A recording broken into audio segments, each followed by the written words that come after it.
Vous me demandez quelle est ma vie? C'est une vie de moine missionnaire, fondée sur 3 principes. Imitation de la vie cachée de Jésus à Nazareth, adoration du Saint-Sacrement, établissement parmi les peuples les plus délaissés.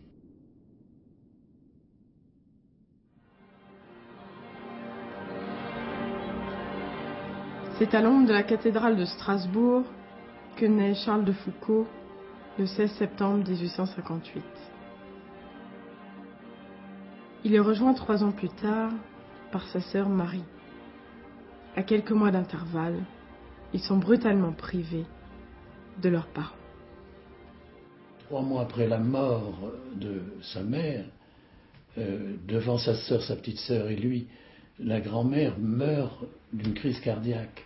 Il est recueilli par le grand-père maternel, le colonel de Morlaix. Il va se reconstruire grâce à son grand-père tout particulièrement, à des professeurs aussi, et son grand-père désire qu'il emprunte aussi la voie des armes. Il va entrer à Saint-Cyr. Son grand-père meurt, il a 18 ans. Et c'est un désastre pour lui. Et en même temps, il reçoit en héritage une fortune immense. Et il va organiser de grandes fêtes pour se distraire d'une vie de garnison qui est absolument ennuyeuse et qui ne lui va pas. Lui qui est un aventurier dans l'arme. Bon, il va avoir une femme dans sa vie, etc., pour tromper son ennui tout particulièrement. Il va partir en Algérie, il va être au combat en Algérie. Et là, il va découvrir que sa vraie vocation, c'est la vocation d'explorateur. Il fait ses chemins à lui, il construit ses chemins, il va toujours de l'avant, et donc il fait cette grande exploration au Maroc, qui est considérée dans son époque comme extraordinaire. La vue de cette foi, de ces âmes vivant dans la continuelle présence de Dieu, m'a fait entrevoir quelque chose de plus grand et de plus vrai que les occupations mondaines. Il écrit sa reconnaissance au Maroc, c'est-à-dire son livre sur le Maroc, et c'est comme ça qu'il va un jour, un matin, à l'église Saint-Augustin, parce qu'il sait que l'abbé Huvelin confesse, est à son confessionnal, et il va le voir et il lui dit « Je cherche un professeur de religion ».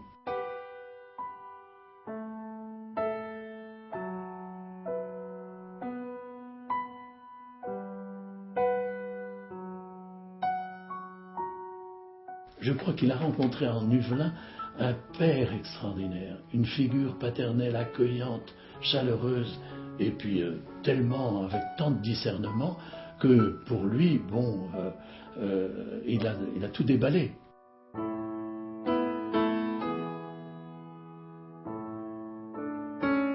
Et Huvelin lui a dit à ce moment-là, bon, bah, vous avez confessé votre vie.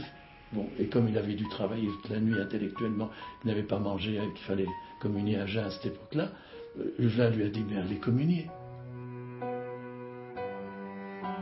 Et donc la rencontre du Christ, c'est pas une rencontre illuminante, c'est une rencontre dans le quotidien d'une église avec le quotidien d'un prêtre tout simple.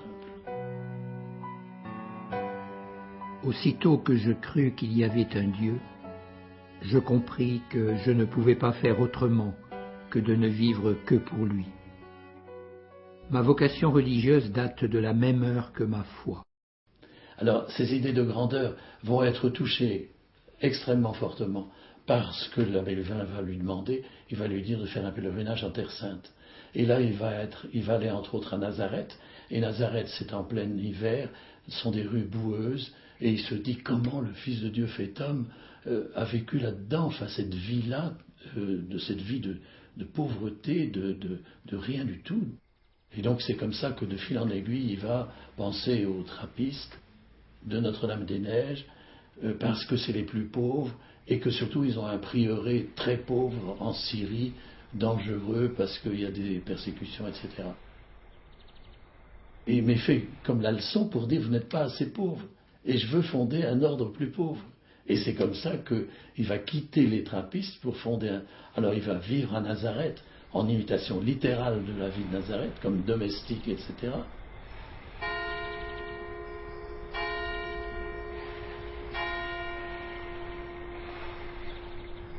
3 ans et demi chez nous, il n'a jamais goûté autre chose qu'un morceau de pain et de l'eau. Nazareth était pauvre, n'est pas Nazareth d'aujourd'hui. Les enfants l'attendaient à la porte pour avoir le morceau de pain. Et frère Charles, avec son cœur, les amenait à son ermitage, comptait les enfants et coupait son morceau de pain autant qu'il y avait d'enfants. Et il entend un jour dans un sermon, Jésus a tellement pris la dernière place que personne jamais ne pourra la lui ravir. Et lui qui voulait être à la dernière place, il se dit, je ne pourrai jamais y arriver. Bon, et ça le travaille.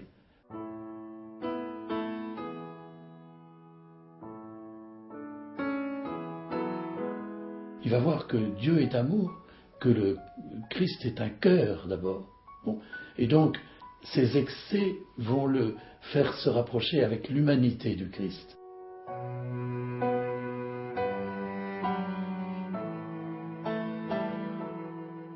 Il va trouver Mère Abbesse, il lui dit, ma mère, ça y est, je serai prêtre. Mère Abbesse ne croyait pas ses oreilles, parce que plus d'une fois, elle lui avait proposé d'aller faire le voyage jusqu'à Jérusalem auprès du patriarche latin pour demander le sacerdoce. Et chaque fois, elle lui répondait, je suis indigne. Il veut se faire prêtre parce qu'il a bien vu qu'en Terre Sainte, il ne pourra fonder son ordre que s'il est prêtre. Dans sa retraite de diaconat et dans celle du sacerdoce, il y a une chose qui va absolument le frapper, c'est les brebis perdues. Et le banquet eucharistique qui doit être, il faut appeler les plus pauvres, tous les gens qui sont dans le ruisseau, et pour les amener au banquet du maître. Il va tout de suite quitter l'idée de Terre Sainte et dire, je vais me poster juste à côté du Maroc, quand un prêtre pourra y entrer, je vais y entrer. Je vois que les musulmans ont des esclaves eux-mêmes. Je vais faire une communauté d'esclaves et une première communauté chrétienne, et c'est ce qu'il essaie de faire.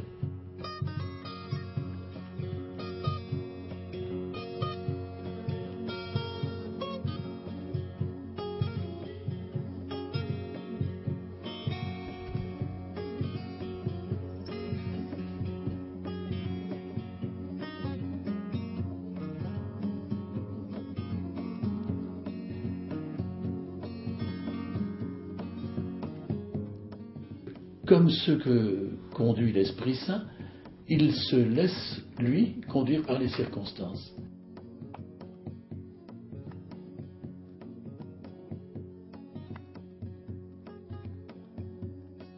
Il voit qu'il est enfermé à Béniabès, enfermé par la garnison, où il y a de bons chrétiens qui viennent lui servir la messe, etc., officiers comme soldats, de bons bretons, etc. Un ami de jeunesse, La Périne, c'est son nom, va devenir capitaine, puis commandant, puis colonel des oasis sahariennes. La Périne lui a dit, mais là, au Hogar, il n'y a personne, il n'y a pas de prêtre, il n'y a pas d'Eucharistie. Si un prêtre pouvait y célébrer l'Eucharistie, le sang de Foucault ne fait qu'un tour, et puis en avant, il est parti au plus loin. Enfin, quand on pense, mais alors, c'était des milliers et des milliers de kilomètres dans les sables.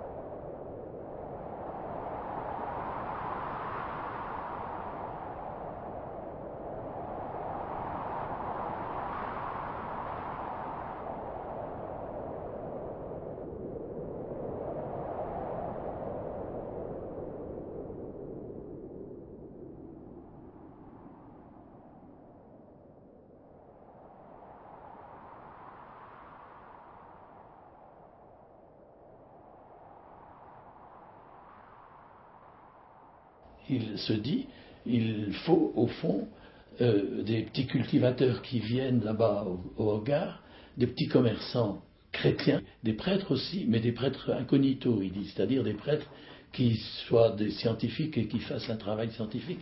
En même temps, ils sont prêtres, ils aiment la messe, mais ils sont dans la population.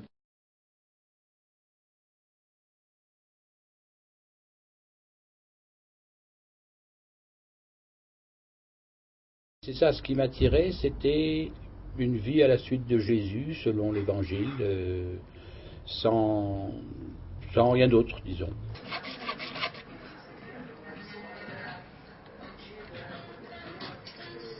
C'est plus ensuite les gens du désert qui m'ont attiré que le désert lui-même. Et les gens du désert et les gens d'une autre culture. Et pour moi, cette rentrée dans une autre culture, ça fait partie vraiment intégrante de ma vie religieuse, en ce sens que c'est un dépouillement de soi, de toute sa manière de voir. C'est pour ça que je dis à la fois ça fait partie de ma vie religieuse en ce sens-là, puis en ce sens d'aller à l'autre différent. Pour moi, c'est ça, cet amour de Dieu pour tous les hommes, c'est ça qui est au cœur de la spiritualité de Charles Foucault aussi. Quand on dit, par exemple, l'universalité de l'amour, c'est tous les hommes, quels qu'ils soient.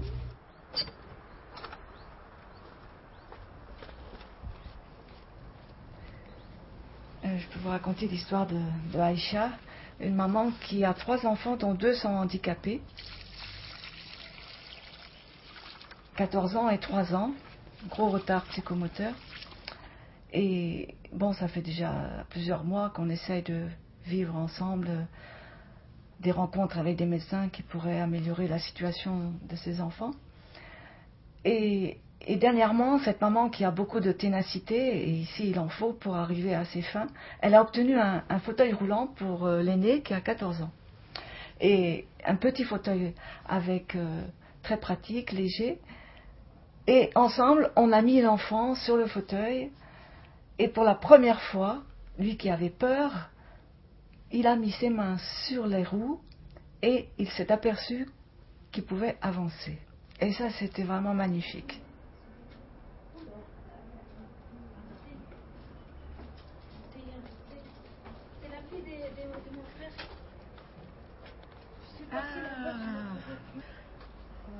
Voyons cette petite brûlée. Ma plus grande joie, c'est vraiment une joie quand il y a une relation qui nous permet de nous trouver sœurs.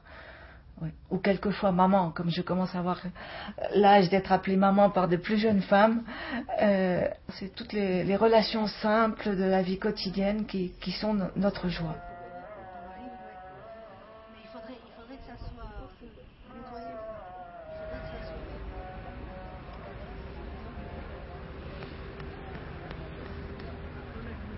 Où il y avait 50 foyers quand il est arrivé à Tamanrasset. Et puis il va faire construire des maisons en dur. Et il va tellement désirer vouloir être dans la population qu'il va se mettre au tamashek, c'est-à-dire la langue des Touaregs, d'une manière extraordinaire.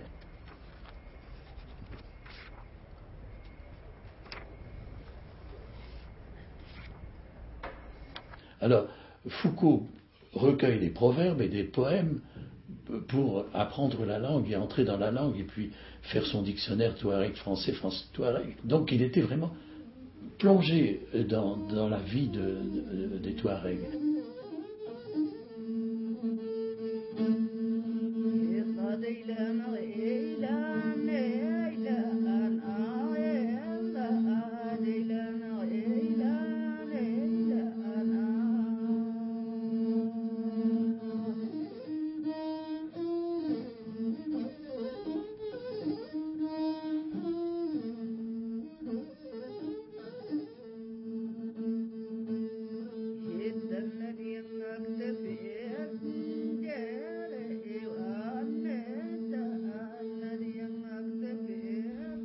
Mon Père, je m'abandonne à toi. Fais de moi ce qu'il te plaira. Quoi que tu fasses de moi, je te remercie. Je suis prêt à tout, j'accepte tout, pourvu que ta volonté se fasse en moi, en toutes tes créatures. Je ne désire rien d'autre, mon Dieu.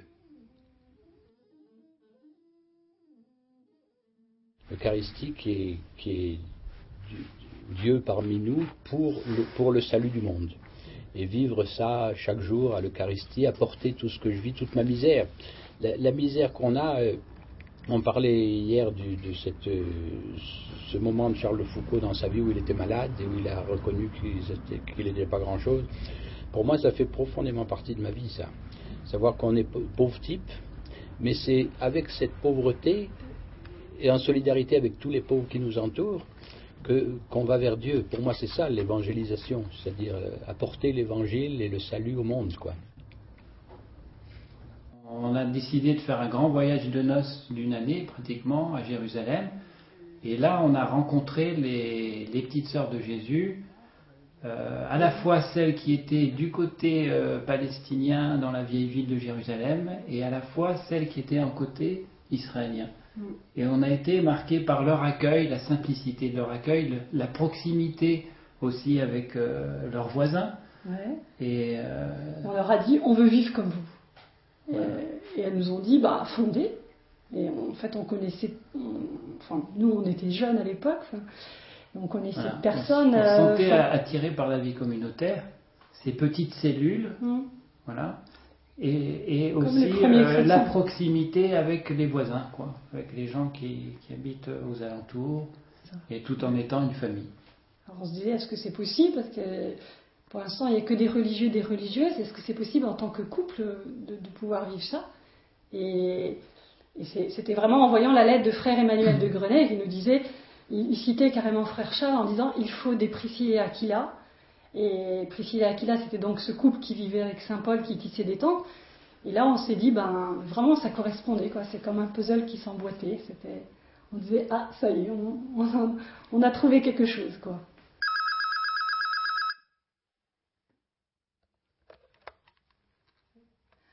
Allô, Marie? Il paraît qu'on a besoin de mon petit témoignage. Oui.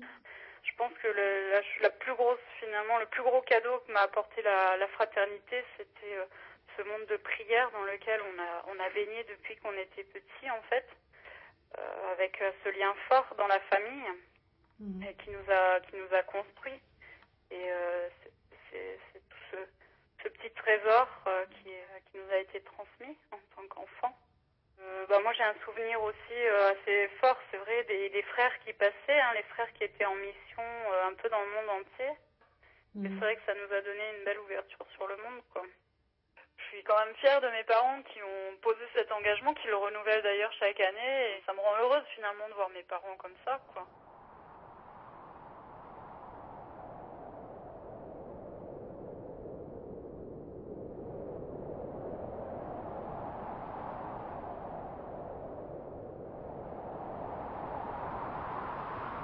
L'année est dure pour le pays. 17 mois qu'il n'a pas plu. C'est la pleine famine pour un pays qui vit surtout de lait et où les pauvres vivent presque exclusivement de lait. Les chèvres sont aussi sèches que la terre et les gens autant que les chèvres. Je suis malade, obligé d'interrompre mon travail. Jésus, Marie, Joseph, je vous donne mon âme. Les Touaregs de Taman Rasset vont s'apercevoir qu'il est malade et vont bien comprendre qu'il a besoin de lait. Alors on va chercher les chèvres à 40 km à la ronde, on va prendre un tout petit peu de lait à chacune des chèvres et on va lui ramener du lait, on va lui faire boire du lait et c'est ça qui va le sauver.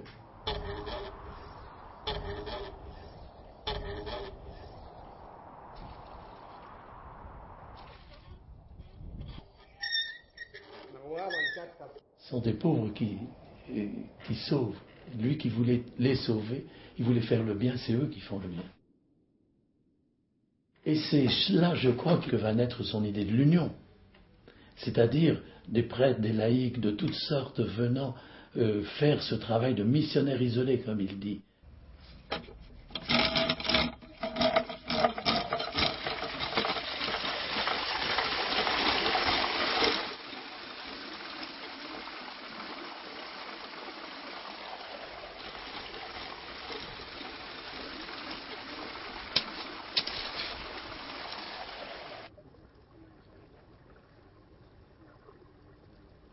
Alors le petit frère de Jésus avec qui je me retrouve tous les matins en regardant mon jardin, nous échangeons aussi quelques propos qui nous entourent, des propos de vie quotidienne. Et c'est pour moi quelque chose de très très important parce que c'est les petits frères qui sont sur la trace de Charles de Foucault. C'est pour moi des Charles de Foucault qui sont tous les jours vivants avec nous et avec qui nous communions dans notre démarche de tous les jours et ça nous rapproche les uns les autres. Jésus a passé sa vie d'ouvrier charpentier à Nazareth. C'est une vie simple, ordinaire, du commun des mortels, à la portée de tout le monde. Autre chose après, plus on grimpe dans l'échelle de la promotion humaine et plus les places sont rares et chères et on se bat pour les avoir. Et j'ai pas envie de rentrer dans ce type de compétition, ça ne m'intéresse pas. Ce qui m'intéresse, c'est de rentrer dans une dynamique de service et si on a besoin de moi quelque part pour faire, si je peux rendre service là où je suis, je le ferai du mieux que je peux, dans des choses simples. Ayant vécu ici, ayant eu des témoignages de part et d'autre, le port de Foucault est pour moi symbole d'un homme de Dieu. Et c'est un témoignage très éloquent pour dire que chrétiens et musulmans, ici, à Tamanrasset, on se partage cet espace de foi et chacun regarde l'autre ou s'inspire de l'autre pour vivre dans une communion qui nous élève au-dessus de la mêlée.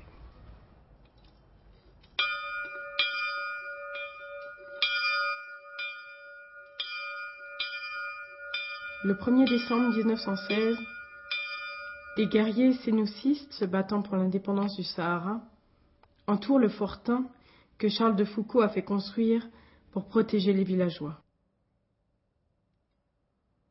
Ils réussissent à l'attirer dehors en lui annonçant le courrier. L'arrivée de deux méharistes près du Borj les affole.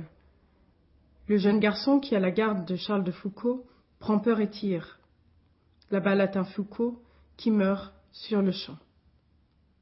Les circonstances sont assez claires pour dire qu'il a été tué bêtement, comme tant de victimes innocentes anonymes en cette décennie de guerre et troubles.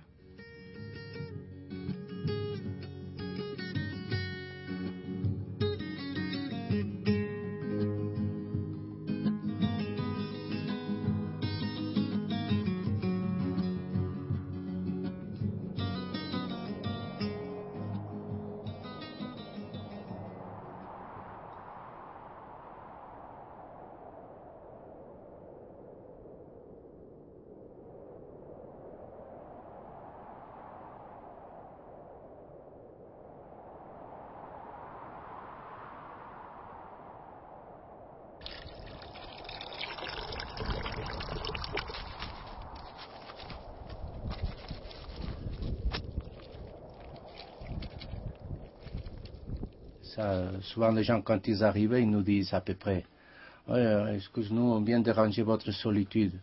Et spontanément on dit écoute, on n'est pas d'ermites. Ah non, vous êtes des moines? Non plus, désolé. Pour vous dire, donc on a en fait beaucoup de rencontres. Seulement que ce sont des rencontres passagères. Il n'y a pas souvent pas de suite, mais il y a de très beaux rencontres. Dans le monde musulman, souvent il n'y a pas une entrée facile dans les maisons. Tandis qu'ici, les gens, ils te viennent, ils te donnent le cœur. C'est la rencontre de l'islam qui a changé sa vie. Non, c'est important. Donc, tout de suite, il les a. Et quand on prend le thé avec eux, il y a un seul sujet, c'est la prière. Parce que ce que le bouleverse, c'est de trouver des chrétiens. Parce que c'est pas évident, dans notre diocèse. Les Européens, ils te donnent d'argent. Les Algériens, ils te donnent une mandarine. Oh, il a un gâteau, tiens, pour... Donc on a de très beaux rencontres. Et après, la vie ici, c'est très simple, comme fraternité aussi. Donc nous avons la prière. Et les gens, ils pensent qu'ici, on n'a rien à faire. Et normalement, on n'arrête jamais.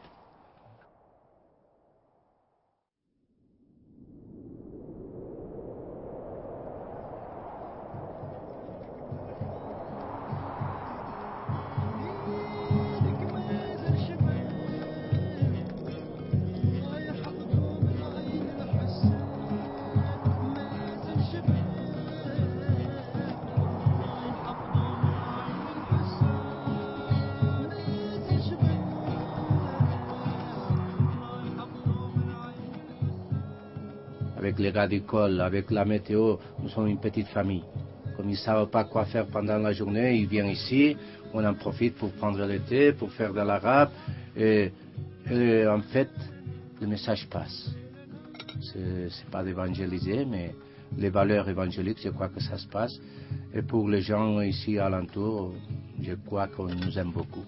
C'est parce qu'on te voit proche, abordable, qui disait Charles de Foucault. Et c'est plutôt l'amitié. On ne prétend pas rien d'autre. Vous savez, là où il y a des liens affectifs, tu es comblé.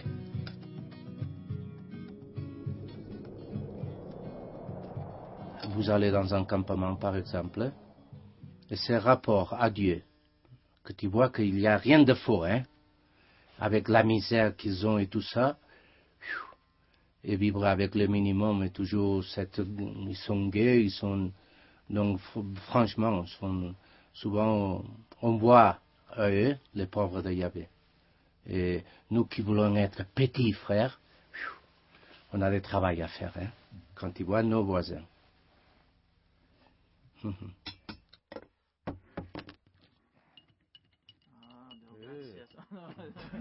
Ça me fait beaucoup de joie quand je vois, par exemple, en lisant l'Évangile ou la Bible, de découvrir dans ce monde musulman ou touareg pas mal des éléments de notre culture biblique.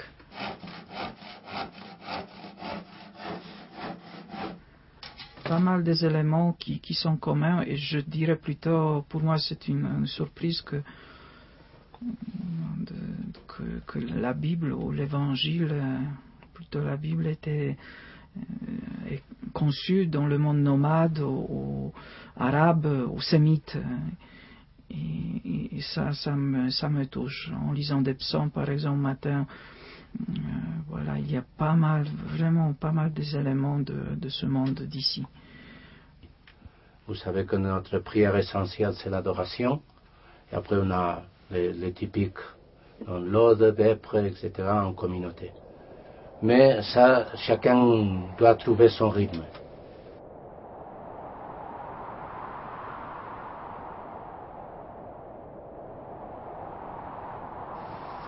La nuit même où il fut livré, il prit les pains. En te rendant grâce, il les bénit, il les rompit et les donna à ses disciples en disant: Prenez et mangez-en tous.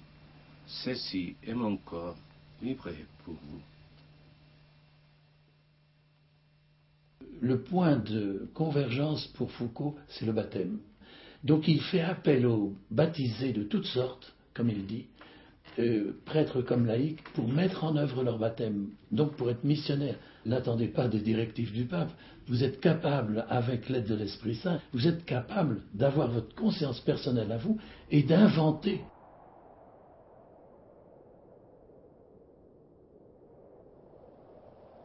Nous prierons au cours de ce mois pour que, dans la fidélité à notre baptême, nous sachions ensemble témoigner de l'esprit du ressuscité dans la vie de tous les jours et défricher avec lui des chemins nouveaux.